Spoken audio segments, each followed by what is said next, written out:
Hello, hello, hello, New Haven and the internet, and welcome back to Arts Respond on WNHHLP 103.5 FM New Haven. I'm your host, Lucy Gellman, and today I'm really excited to be here with three incredible, amazing artists who are in New Haven. So Maestro Perry So, who is the music director at the New Haven Symphony Orchestra. He began his tenure this year. If you don't know, now you know. Sharmont Influence Little, who is the poet laureate, the first ever poet laureate for the city of New Haven, which is a really big freaking deal. Um, I got to see the moment at which you were announced the poet laureate influence, and I feel so blessed. And I feel like our city is just really lucky. And Tia Brockington, who is the Tia, co-founder and director and Renaissance woman behind Tia Russell Dance Studio. I'm sure I'm missing a title in there. Um, and I, I think, if you haven't heard of Tia Russell Dance Studio, like, are you a New Havener? I don't know. Um, so we are going to be talking about Beethoven's The Creatures of Prometheus. And if you think Beethoven, that happened a really long time ago, you're not wrong. But it's because it's coming to the New Haven Symphony Orchestra and the Lyman Center for Performing Arts at Southern Connecticut State University this Sunday through the New Haven Symphony Orchestra at 3 p.m. And it is a collaboration that I would say reimagines the symphony, although Maestro So will get into that in a really exciting way, and a way that I think right now. So obviously, artistic seasons are planned regardless of and well in advance of things like major presidential elections. But this is something that is helping me really fight a lot of like grief and heaviness and despair that I'm feeling in my heart right now and this month. So let's get right into it. Maestro So Perry, I want to throw it over to you first, just so you can introduce this piece of music to our listeners who maybe are not super familiar with it, even though I feel like Beethoven is a name that they may be very familiar with. Well, Lucy, thanks so much for having us on. This is an extremely exciting project and one that I've been looking forward to for over a year. I mean, as you said, the planning for these concerts and events come way in advance of the moments that we live through. But I'd love to dig into that as well. Beethoven, we know him as this writer of what, for better or for worse, is called absolute music. So music that doesn't necessarily tell a story. So you go to the symphony and you have this kind of large artistic sonic experience of an orchestra kind of playing powerful music at you. Um, the one thing that people might not know as much about Beethoven is that he tried a couple of times during his life to write music for the theater. And we really don't associate him with the theater. He wrote an opera called Fidelio, which is a little bit on similar themes of human freedom, choice. Um, a lot of things that are kind of perennial issues for humankind, I would say. And then right at the beginning of his career as a major composer, he wrote a ballet on this ancient Greek myth of Prometheus, and listeners might know Prometheus kind of from the gory side of the story, where he stole fire from the gods to give to humankind, and then was punished, apparently until the present day by being chained to a large rock where eagles eat his liver and then it regrows. I mean, it's a really gory story, but in the Beethoven ballet, he doesn't focus on Prometheus. The title of the ballet is The Creatures of Prometheus. The things that Prometheus created, which is humankind, us, with language, with culture, dance, poetry, music. There are also episodes in this ballet that talk about our propensity to create war. And it is the positive and the negatives of humanity, and it kind of it's a perennial piece. I think, of a perennial theme.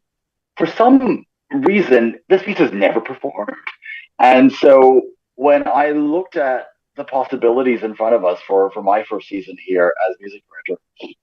I mean, one of the first things, and Lucy, you and I have talked about this on many occasions. New Haven is such an incredible city of diverse art forms, and even in any particular genre, you can see and hear and experience artists coming at the same genre from many different angles. And for a city of our size, it's absolutely breathtaking, the variety that we have. And so, among all of these riches, I had the opportunity to go and experience Sharmont's poetry, Tia's dance, and to, you know, kind of, sit back for a moment and think, like, what can we do together to tell a story that is kind of universal and extends kind of through thousands of years of human history, but at the same time can bring us back to the current moment and give us something, to leave the theater with, and something that reflects on the life that we're living together. Because I mean, art, I think, for me, and I'm sure for my collaborators here as well. I mean, it's about the experience of living together, and the collaboration itself, I think, is this is this shared experience. So, I mean, I'd love to dig into any and all of these themes. Yeah, so Charmant and Tia, I want to bring both of you into this. So both of you, my understanding is grew up in New Haven. Can you tell me about those sort of like I don't know, I think of them as like your spark bird, like the thing that turned you on to the art form that you're practicing, and also what your relationship with music, classical or otherwise, was before coming to this work. Because I think like we can't talk about this present collaboration without also understanding the lived experiences that you're bringing into it as artists. Tia, you want to go first? Okay, I can. Well, first, thank you for having me. I will say for me, what has sparked my interest in dance, period. I have a very artistic family. My mom was a singer, also a musician. My father played the guitar. My sisters dance. All of my family dance. So it's art is just something that I fell into because that's what I grew up around.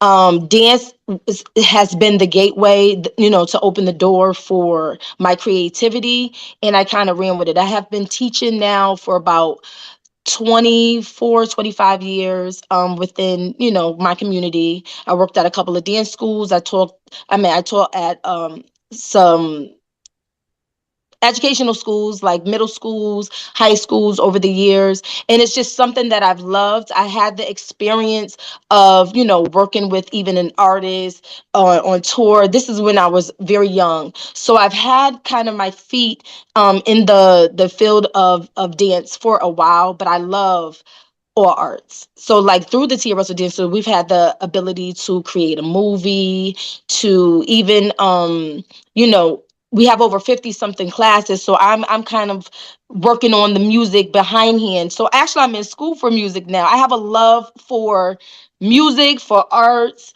for everything. So I really appreciate this opportunity, this melding pot of coming together with Sharmont and Perry, and kind of it's just heighten my love for the arts, period. Mine is not just solely dance. I love the arts. I love what the arts does for us, is a form of expression. And I love this particular project because it is very diverse. I know, of course, about, Beethoven. I used to play piano when I was very young. I know about that world, but I'm not very informed. So this gave me an opportunity to be a part of a world that I'm kind of on the outside of, that I know about. And I'm very grateful for this opportunity. I'm grateful for my students who probably would not have known about, Prometheus, or thought about Prometheus or Beethoven, or even thought that they were to be privy, in this for this opportunity beforehand. So this is, it opens a door that and it allows us to be able to be expressive through our eyes, what this looks like on our side of things. So I'm very grateful. As far as I'm concerned,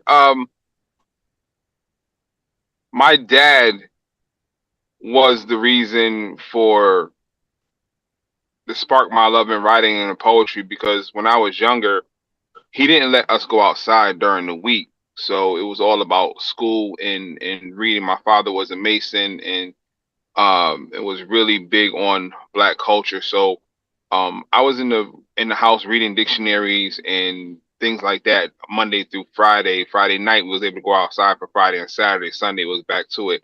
Then I had a teacher, and I want to say about third or fourth grade, um, that showed an interest in me within poetry and showed me what it really was. Um, like as a kid, and I put it away because it wasn't cool for someone to write poetry in the late '80s, early '90s. It wasn't cool, right? Your homeboys would consider you to be soft or whatever like that at that time. So I put it away, and I only did it when I was in the house at night.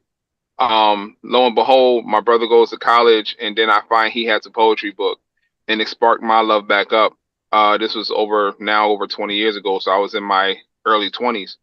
And from that point on, it's just been a progression. I've been doing it professionally, traveling the world, and for about 15 years or so.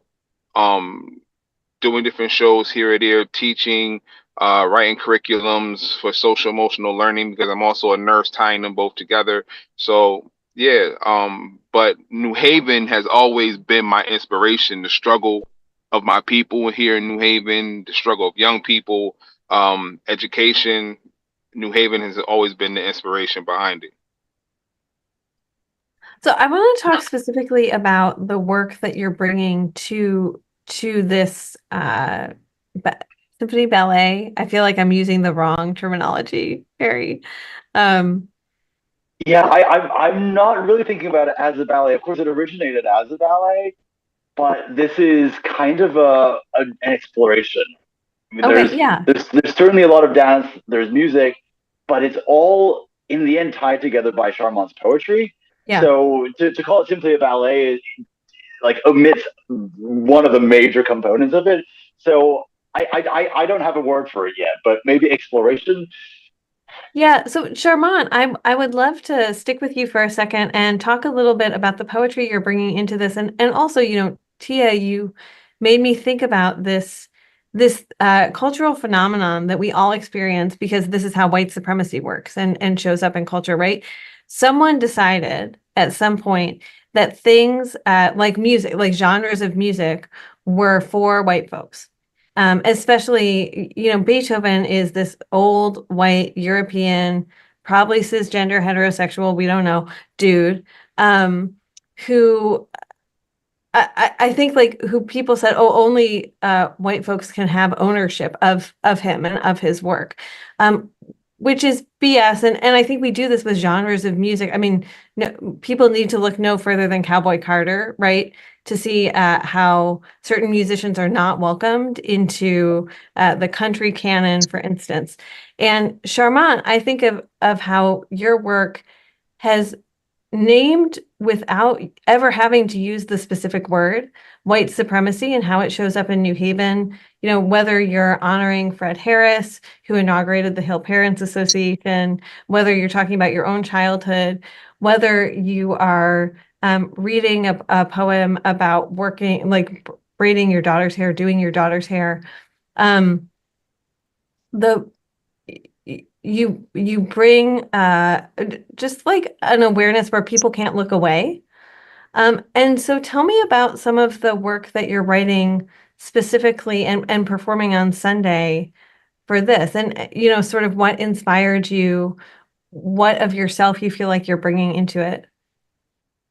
Um, well, what inspired the conversation that me and Perry had initially when he was explaining to me what his vision was and what he was utilizing, the idea of Prometheus and humanity and humanitarianism and things, automatically it started me thinking of where humanity isn't for my people, where it's not present, and all these different things. And along the line, I start thinking of how can I tie them all together. And so the 5 poems that I'm going to be presenting has the idea of what if humanity can turn war into a party. And so uh, I have pieces that talk about war, and you'll get what I'm talking about in there, talking about Palestine. And I have a piece where that's one party, that's an outside party. Then you have the party of young black men killing themselves and not showing humanity towards each other. And then you're talking about the house party at that point. Then you talk about what should go on in a party. You know, you should be able to smile. It shouldn't be a situation where you can't smile. How a smile is a revolution in humanity, and it takes on so many different forms. Then you have a poem called Promise that's it's a love poem, and what greater humanity there is than to accept the love of someone else for who they are. And the last one is more of a my staple style is just real talk for real understanding. This is what it is. And you know, why am I even talking to you, Prometheus? You're a fallacy. Like, why am I? So I want to also bring Tia into this. I feel like there's so much to unpack there, but and ask about how you respond to this work in dance, and how the young people that you're working with also respond to this work in dance. I think it like so I come at this from covering dance. I have two left feet.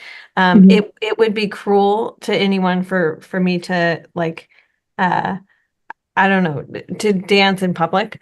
It would just be bad. But I have a great admiration for dancers. And every time I cover dance, my partner can attest to this. I end up being a total weepy mess because there is something emotional that happens. That like no other art form can tap into. And maybe you can say that across arts and media, right? But I feel like there is something very specific about responding, especially if you're responding to another piece of art, like with your body and with your whole embodied experience. So tell me how you are thinking about and working through, and then with other folks dancing through this piece of art, and then also responding to Sharmont's poetry. So one thing that I am truly, truly grateful for is naturally when you would think about this piece, you would think about Beethoven, you will automatically think about classical ballet. My school is not a classical ballet school. It is a melting pot of different genres of dance and different students. So we have students that are beginners all the way up to those that are in the process of leaving to pursue a more professional career of dance. What I'm grateful for is the opportunity to showcase the beauty of my dancers, whether we're doing classical or not. So it opens the door and allows you to see that just because, you know, we're not a classical school, that we can still bring forth the beauty. We can still tell the story of creation, the story of, you know, love of life through, you know, we can still be artistic without being a classical ballet dancer. And also what I'm grateful for, besides not just being classical ballet dancer, is I've opened the door and allowed the different skill levels to be able to be displayed. So usually in you know, a piece like this, it would only be the best of the best that would be able to grace the stage to tell this story. This is an opportunity for my learning students, for my students that are still in the process of learning, to get up and be able to artistically express, you know, their creativity and to showcase their talent. So I am grateful that each and every one of them that will be up there, you should be able to still feel that same feeling that you feel when you see dancers, because that is expressive, and a lot of that is not able to be taught. You know, you can kick to the sky and do magnificent jumps, but if you cannot move your audience, then, you know, that's a skill that not many people have. So that's what we work with our kids, and I'm grateful that no matter the skill level, no matter the genre that they may come from, that they're going to be able to get up there and express themselves just as much as any other person would be able to. And we kind of for the choreography, we focus more on the music. Me and Perry went through the storyline and kind of gauged which ones would be great with dance, and I took 11 of those pieces and created dances. So I'm grateful. I have we have about 20 people that will be part of the cast. 4 of them are adults that's just going to be a part of one of the dances. So the other 16 are students under 18 that are doing, some are doing 4 pieces and some are only doing 2, just depending on what they can handle. But it was a great way for them all to be a part of it and experience this.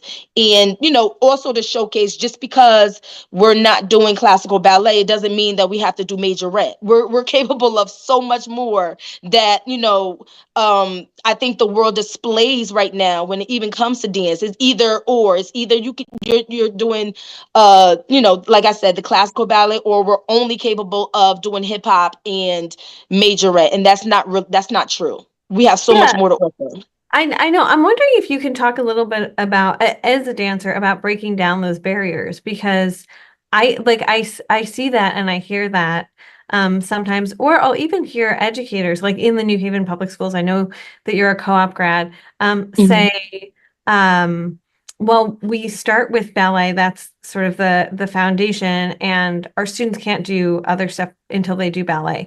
And I'm not going to knock, as someone who is not a dancer, right? I'm not going to knock any sort of pedagogy, but I think there is that idea of these strict boundaries, and also the belief of like either or, like you're doing ballet or you're doing hip hop or majorette, and there's so much in between that I feel Yes. like folks aren't noticing or seeing. So I personally, I come, because I come from the background of dance, and I agree. Now, I'm not knocking ballet. It is a foundation for many genres. Let's not, I don't want it to, because we also stand by. You're going to take ballet if you're taking, any other technical classes. If you're taking jazz, if you're taking lyrical, modern, that is a foundation that is passed through each and every one of those genres. So I 100% love and stand on the foundation of ballet. But I will say there is so much more. We got West African dance, we have hip hop, we have acro. We have so much that we offer. We have tap. There, we don't have to just be stuck in the box of ballet. And so I think it's important, especially in the world of dance and in any art, to be exposed to it all. Like, just because, like, I do believe ballet is the foundation, but we are moving in times right now where there's, you don't want to keep anyone in a box. Just because somebody might have the education in ballet, they might want to be a lyrical dancer. They might move more towards that field. So we want to expose our dancers. And what I realized over the course of just my time of teaching, that it was important we stick with the foundation of the basic. I feel like that stuff got lost, because if you didn't naturally have it, that I don't know, it's just like a group of dancers that they wouldn't pay attention to. So even no matter the skill level, we take our time with the very basic dancer, and empower them with those basic skills. But I have a love for all forms of dance, all forms, but we don't like to be kept in a box. That's Yeah, just what it is. and yes, I am not knocking ballet. We could have a whole episode about how it yeah, there's no side eye if you dance ballet, that's really great for you. Yeah, not knocking it. I Yes. do want to talk to all of you about what it also means to have this work at this moment. There are so many like alarm bells going off in my head at the same time. But people in this country just elected like a sexual abuser and a fascist, in my humble opinion, to the 47th presidency of the United States. There is an active genocide happening where tens of thousands of children have been killed, which I find pretty unforgivable. I'm saying these things so none of you have institutional affiliations and get in trouble with your organizations. But we're living at this moment where, and Perry, I know you have young kids, I have a young child, and there are some nights when I go to bed crying.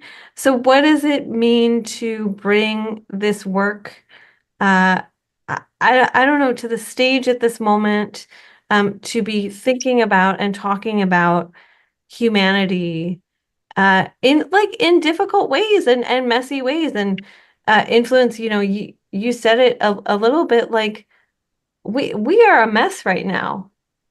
Mhm. And the best of humanity makes me smile and makes my heart feel really full. It's both and all the time. Yeah, there's so much that I didn't write, that I wanted to write that probably come out in some other poems, probably because in the time frame in which things happened, the election happened and things of that nature. And I didn't have time to memorize it to be able to bring it to this production. But you're absolutely right. The times that we're living in right now, especially looking at it from all people, but especially my people, people of color, it's almost like they want to rewrite the history books and send us back 60 years, uh, in so many different ways. And like I tell people, me specifically talking about the new president elect, in my lifetime, I have never seen racial violence since he came on the scene in 2016. I haven't seen it. And that we read about it, heard stories about it. But for Black and brown people to be shot and killed and for no reason, and for all the stuff that has happened, it's so much that I could have put on paper. I just didn't have the time or the space to put it on for this production. But this, hopefully when they walk away, they have dance. I actually had the chance to watch Perry last night. By the way, Perry, you are a monster when you are conducting, bro. You are a monster. Um, uh, and to see Miss Tia and to know what her reputation is with her dancers, there's something wrong with the humanity bone in your body if you're not moved when you leave this production. That's what I feel. With the elements that is here, I feel that you're going to be moved. I think what all of us as artists do as a major part of our work is to always have a space in our imaginations and our hearts for both extreme joy and extreme tragedy. I think that is latent in the art forms that we're talking about here.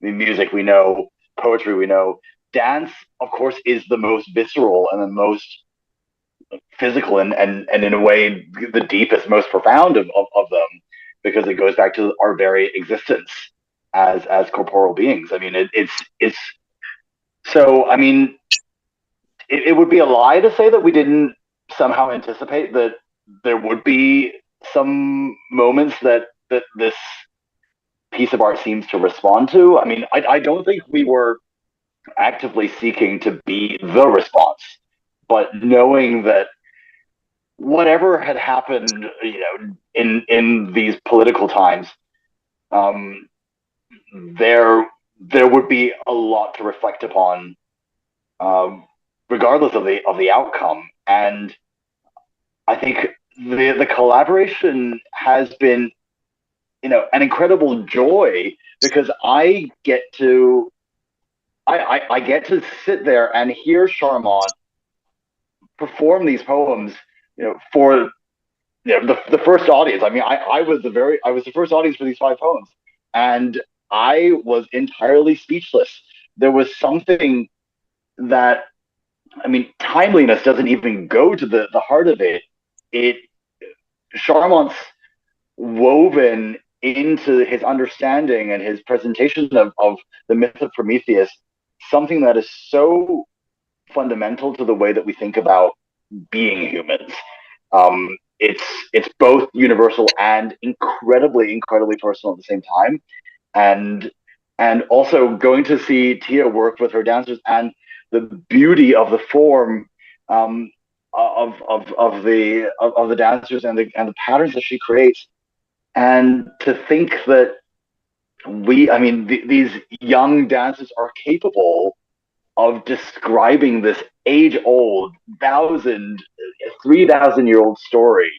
And also, I was saying to Tia the other day, I think there are very few people out there who know this ballet, who know this music, who are as deeply inside this music as the dancers who are dancing this. There are now 20 young dancers in New Haven who are experts on Beethoven's ballet.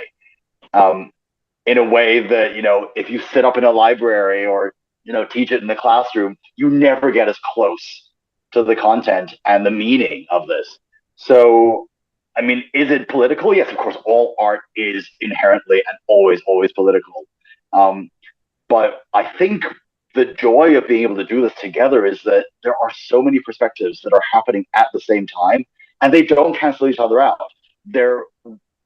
We haven't actually, at this point, come together yet, and no one's seen the entire show, and that's going to happen tomorrow morning. And I'm not quite sure how it's going to be, but what I know is that there will be so many resonances and so many dialogues happening in there that we planned for or we didn't plan for, we anticipated or we didn't anticipate, and suddenly we will understand a little bit better what this project is about and what this moment that we're living through might eventually turn out to be about.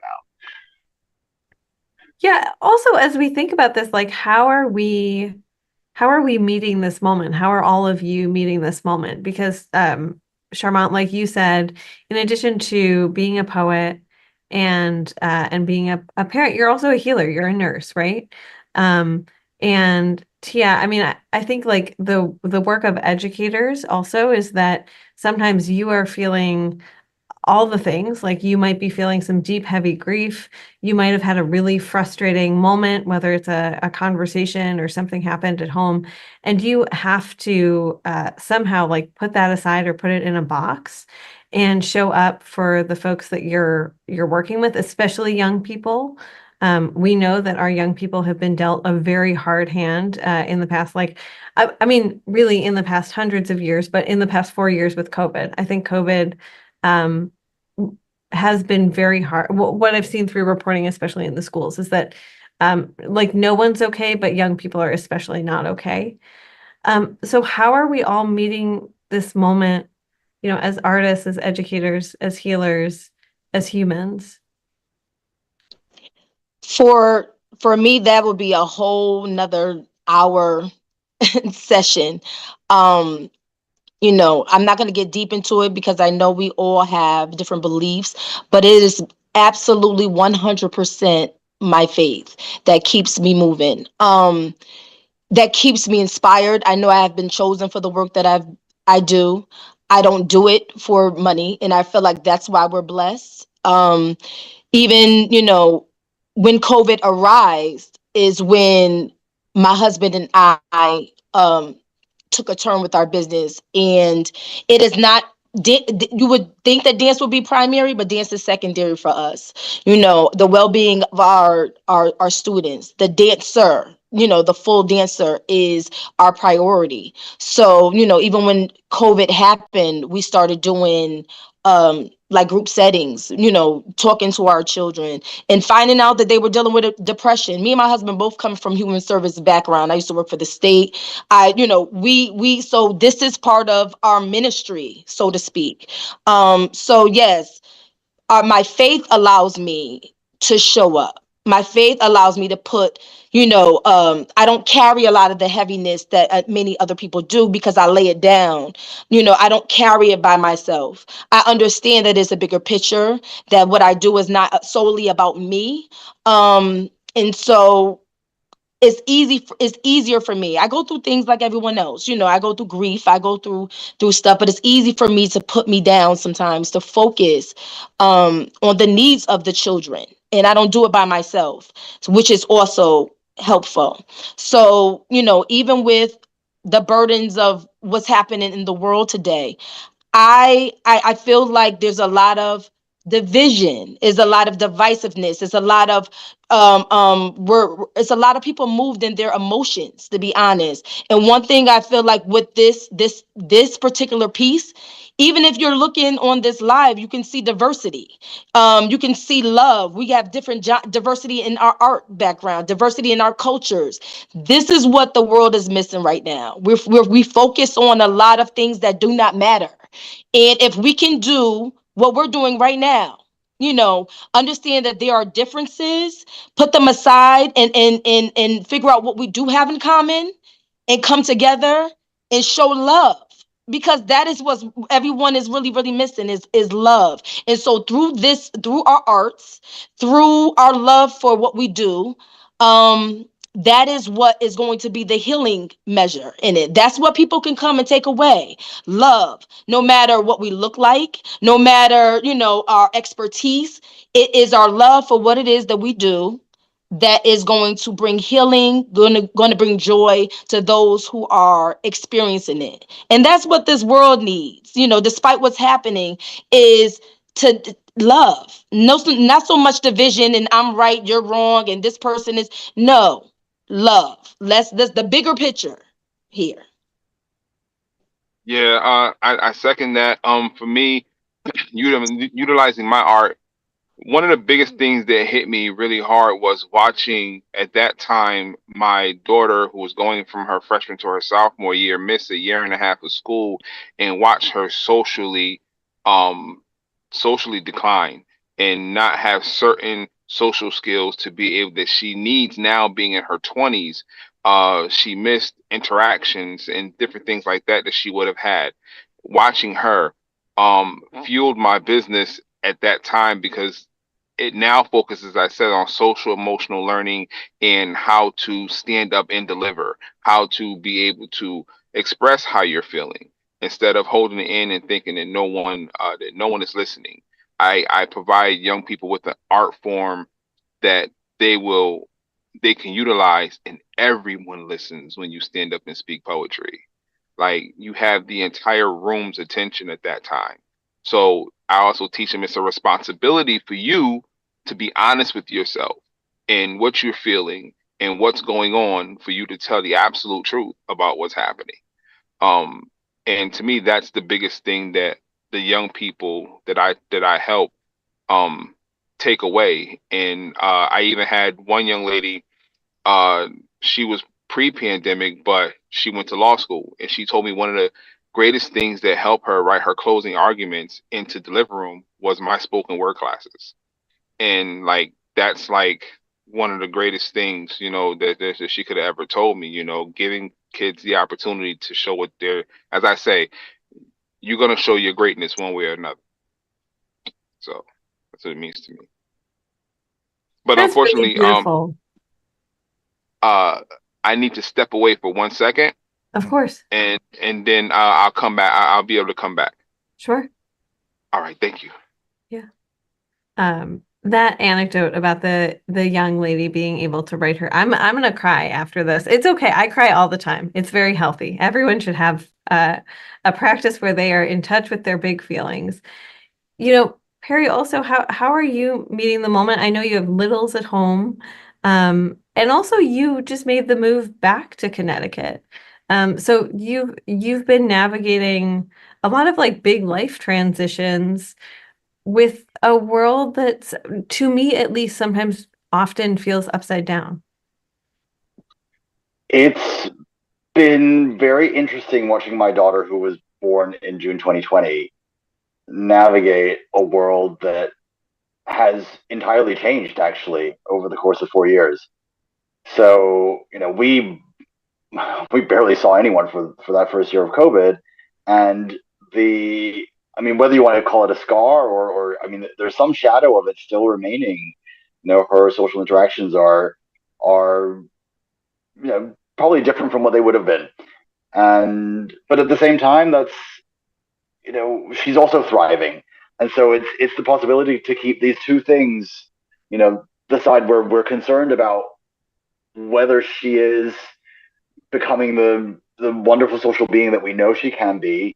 All of the fears that kind of line every interaction, but then to see her curiosity and to see how quickly she picks up. She's starting to learn ballet actually, and how much joy she finds in that, and to find actually through art uh, a kind of commonality with other kids. It's it's really. I mean, it makes me feel like, at a moment when we might sometimes feel a little bit mute as artists, that, where's the support? Where's the ability to speak to the audiences that we think would receive our art?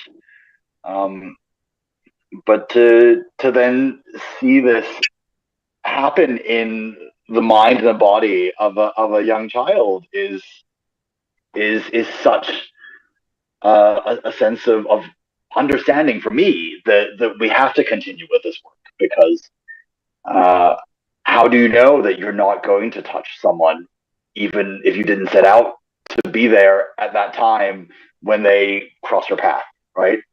Um, the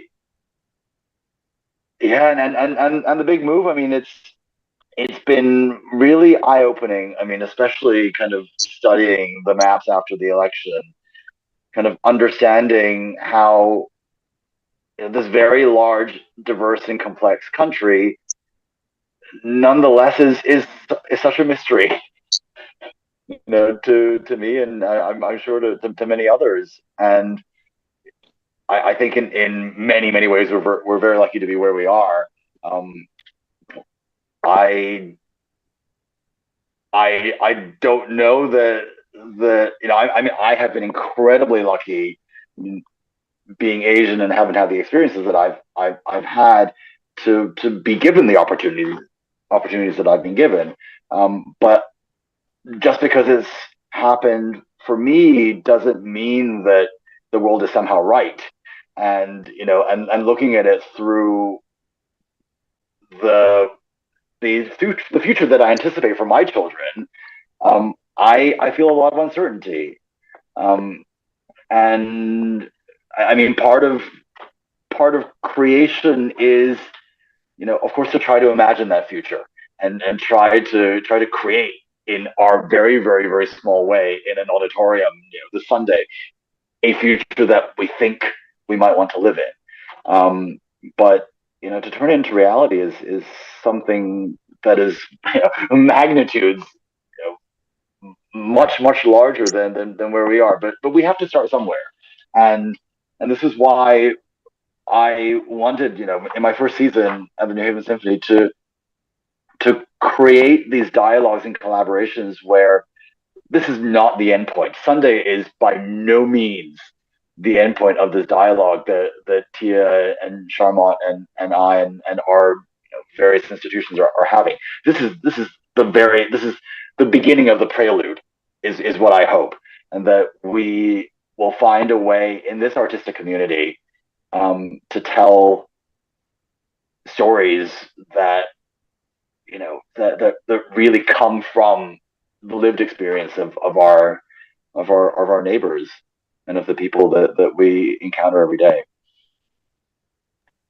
Yeah, I think that artists are often the not just the truth tellers in society, but like the optimists, even while they're carrying all this really heavy weight, often um they are the people who will tell us that another world is possible. And I often hold on to that in some very dark moments. I want to ask both of you, and hopefully Influence will pop back on before we have to go. You're both folks who pour a lot into other people. Um, how do you care for yourselves? I'm always interested in how artists care for themselves. And I hope you do. I hope the answer is not that you don't. nowadays, with me, getting a little older, I like a lot of alone time. And also lately, I've been pouring back into myself with just taking workshops, believe it or not, like going to New York, taking that 2 hour drive, being able to meditate, to reflect, and just have alone time. Because sometimes you need alone time. Sometimes we're listening to way too many voices, too observant to what's happening around us, and not focused on what's happening on the inside of us. So I spend a lot of alone time, and haven't started pouring back into myself with my craft. So like, continuing to educate myself with dance. I'm 43 years young, and so you get to the place sometimes where you kind of give up on what it is that you do, and the focus is solely those that you're pouring into. And I have decided that as long as I am capable of moving, long as I am capable of, as long as I still have the giftings, that I want to make sure that I pour into myself as well, and all the giftings that I have been awarded. So a lot of alone time and pouring back into myself lately. I'm at a stage of life where I don't feel like I have any alone time at all with two young kids and and an orchestra. And I mean, the great thing is that I get to work with incredible people who inspire me. And also, every time I pick up a score, that's in a way my alone time. I get to go into these spaces, these emotional and mental spaces that that I feel incredibly privileged to have direct access to. I mean, it hasn't hurt that we've had this kind of prolonged summer. Although what that actually means for planet Earth, I'm not sure. But and I fear for that. But it's been wonderful to be able to be outside. It's um, I I mean, how much some sunlight and fresh air can do. Um, it's it's quite miraculous actually. But yeah, it's for me it's difficult to find a change of pace. And I I would love at some point, one of my great refuges is to read and to go learn languages. I I've been working on my Spanish for a couple of years, and it's fallen off, and I think it's time to bring it back and just, I mean, those hours spent just memorizing verb tables. it's it's my kind of meditation, and yeah, it's there on the docket. I love that. I think you have to find whatever works for you. So we do have to hop off. I'm really sad that Sharmont Influence Little isn't back, but if you're just joining us here, you've missed a great interview. Please go back and listen to it. This has been Arts Respond on WNHHLP 103.5 FM New Haven. I'm Lucy Gellman, your host, and my guests today have been Maestro Perry So, of the New Haven, music director at the New Haven Symphony Orchestra, Tia Brockington, who is the co-founder and director of Tia Russell Dance Studio, which is in is the neighborhood Amity technically? Yeah. Yes, Woodbridge. Yeah. So like, yeah, Amity Woodbridge, and Sharmont Influence Little, who is the inaugural poet laureate for the city of New Haven. If you don't know his work, please look it up. We've written about it in the arts paper. The New Haven Independent has written about it. I think probably the New Haven Register has written about it. If you don't know Tia Russell Dance Studio, please, please, please look it up.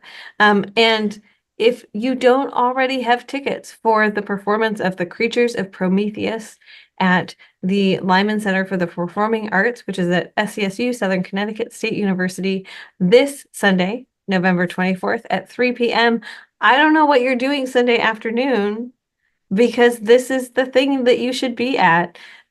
Come spend some time with the New Haven Symphony Orchestra, with dancers from Tia Russell, with Influence. Let's have a discussion about humanity, y'all. It's like probably overdue. Thank you both for joining me so much. I just really, really appreciate it, and I cannot wait for Sunday's performance. Take care.